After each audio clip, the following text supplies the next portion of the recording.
Shalom, selamat pagi jemaat Tuhan. Berjumpa kembali dalam doa pagi online. Mari datang, hampiri hadirat Tuhan. Tuhan sumber pertolongan kita. Tuhan sumber pengharapan, jawaban atas kehidupan kita. Hatiku tenang, berada dekatmu.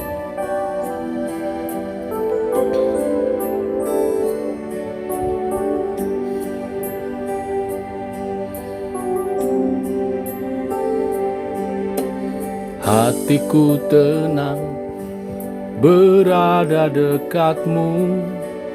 Kaulah jawaban hidupku. Hatiku tenang, berada dekatmu. Kau yang pelihara hidupku. Pertolonganmu begitu ajaib, kau telah memikat hatiku. Di saat aku tak sanggup lagi, di situ tanganmu bekerja. Pertolonganmu begitu ajaib, kau telah memikat hatiku.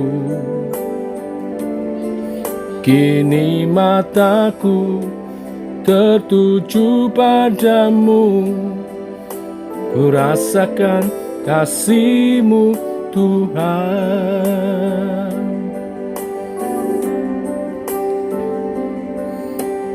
Hatiku tenang, berada dekatmu. Kaulah jawaban hidupku. Hatiku tenang, berada dekatmu. Kau yang pelihara hidupku. Pertolonganmu begitu ajaib, kau telah memikat hatiku. Di saat aku tak sanggup lagi, di situ tanganmu bekerja. Oh, pertolonganmu begitu ajaib, kau telah memikat hatiku.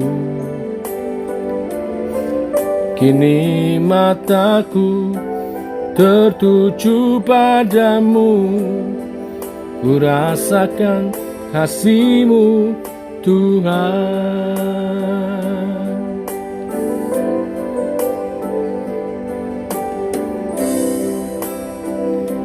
Kami tidak mempunyai kekuatan untuk menghadapi laskar yang besar ini yang datang menyerang kami. Kami tidak tahu apa yang harus kami lakukan, tetapi mata kami tertuju kepadamu, ya Tuhan.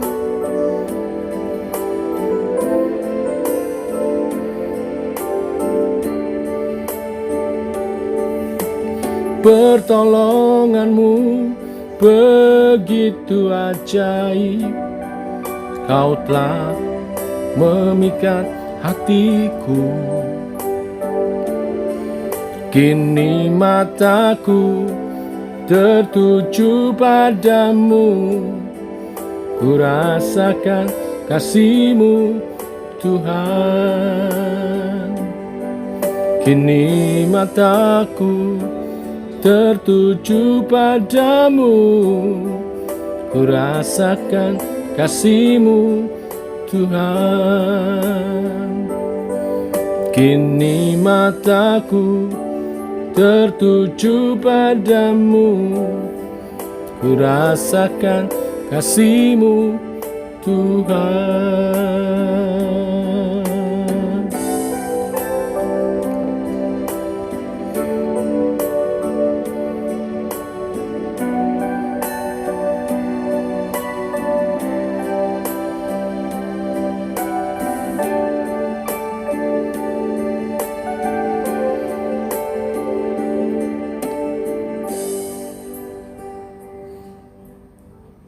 Demikian Tuhan, mata kami tertuju kepadamu, tertuju kepada Tuhan sumber pengharapan kami, sumber pertolongan kami, kesembuhan dan pemulihan kami Tuhan. Teguhkan oleh kebenaran firman yang sebentar kami renungkan. Dalam nama Tuhan Yesus Kristus. Amin. Bapak Ibu, kita lanjutkan renungan firman Tuhan kita. Kali ini agak panjang, Markus 5 ayat 21 sampai dengan ke 43. Judul perikop, Yesus membangkitkan anak Yairus dan menyembuhkan seorang perempuan yang sakit pendarahan. Demikian firman Tuhan. Sesudah Yesus menyeberang lagi dengan perahu, orang banyak berbondong-bondong datang lalu mengurumuni dia, sedang ia berada di tepi danau.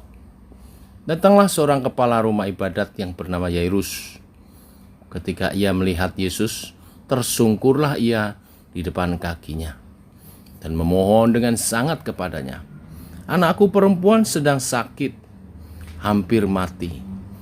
Datanglah kiranya dan letakkanlah tanganmu atasnya, supaya ia selamat dan tetap hidup." Lalu pergilah Yesus dengan orang itu. Orang banyak berbondong-bondong mengikuti dia dan berdesak-desakan di dekatnya. Adalah di situ seorang perempuan yang sudah 12 tahun lamanya menderita pendarahan.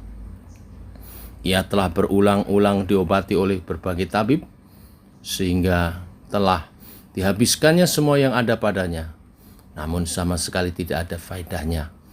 Malah sebaliknya, keadaannya makin buruk. Dia sudah mendengar berita-berita tentang Yesus. Maka di tengah-tengah orang banyak itu, ia mendekati Yesus dari belakang dan menjamah jubahnya. Sebab katanya, "Asal ku jamah saja jubahnya, aku akan sembuh." Seketika itu juga berhentilah pendarahannya, dan ia merasa bahwa badannya sudah sembuh dari penyakitnya. Pada ketika itu juga Yesus mengetahui bahwa ada tenaga yang keluar dari dirinya. Lalu ia berpaling di tengah orang banyak dan bertanya, "Siapa yang menjamah jubahku?" Murid-muridnya menjawab, "Engkau melihat bagaimana orang-orang ini berdesak-desakan dekatmu, dan engkau bertanya, siapa yang menjamah aku?" Lalu ia memandang sekelilingnya untuk melihat siapa yang telah melakukan hal itu. Perempuan itu menjadi takut dan gemetar ketika mengetahui apa yang telah terjadi atas dirinya. Tampil dan tersungkur di depan Yesus dengan tulus memberitahukan segala sesuatu kepadanya. Maka katanya kepada perempuan itu, "Hai anakku, imanmu telah menyelamatkan engkau. Pergilah dengan selamat dan sembuhlah dari penyakitmu." Ketika Yesus masih berbicara, datanglah orang dari keluarga kepala rumah ibadat itu dan berkata, "Anakmu sudah mati, apa perlunya lagi engkau menyusahkan guru?" Tetapi Yesus tidak menghiraukan perkataan mereka dan berkata kepada kepala rumah ibadat, "Jangan takut, percaya saja." Lalu Yesus tidak memperbolehkan seorang pun ikut serta kecuali Petrus, Yakobus dan Yohanes, saudara Yakobus. Mereka tiba di rumah kepala rumah ibadat, dan di sana dilihatnya orang-orang ribut menangis dan meratap dengan suara nyaring. Sesudah ia masuk, ia berkata kepada orang-orang itu, "Mengapa kamu ribut dan menangis? Anak ini tidak mati, tetapi tidur." Tapi mereka menertawakan dia. Maka diusirnya semua orang itu, lalu dibawanya ayah dan ibu anak itu, dan mereka yang bersama-sama dengan dia masuk ke kamar anak itu. Lalu dipegangnya tangan anak itu. Katanya, "Talita kum," yang berarti, "Hei anak, aku berkata kepadamu, bangunlah." Seketika itu juga anak itu bangkit berdiri dan berjalan, sebab umurnya sudah 12 tahun. Semua orang yang hadir sangat takjub. Dengan sangat ia berpesan kepada mereka supaya jangan seorang pun mengetahui hal itu. Lalu ia menyuruh mereka memberi anak itu makan. Amin. Masih dalam rangkaian Yesus menyatakan kuasanya, berkuasa atas laut dan angin badai. Yesus berkuasa atas roh-roh jahat, dan hari ini Yesus menyatakan kuasanya. Dia berkuasa atas sakit penyakit, bahkan atas kematian. Dia menyatakan mukjizatnya, kisah yang mengharukan mengenai kesembuhan seorang perempuan dari sakit pendarahan 12 tahun. Dibingkai dengan juga menghidupkan kembali anak perempuan Yairus, kepala rumah ibadat. Kedua peristiwa ini terjalin satu sama lain dengan yang lain, menunjukkan tentang pengharapan kepada Yesus mendatangkan mukjizat. Kedua permasalahan ini menunjukkan permasalahan yang sepertinya sudah jalan buntu, tidak ada jalan keluar. Perempuan yang sakit pendarahan 12 tahun sudah berobat setiap harinya sampai bangkrut. Sepertinya tidak ada jalan kecuali mukjizat. Dan anak daripada Yairus, kepala rumah ibadat, yang sakit hampir mati, dan memang akhirnya mati. Sepertinya sudah tidak ada jalan keluar, tapi Yesus bangkitkan, mukjizat terjadi karena keduanya berpengharapan dalam Tuhan. Pengharapan yang bagaimana?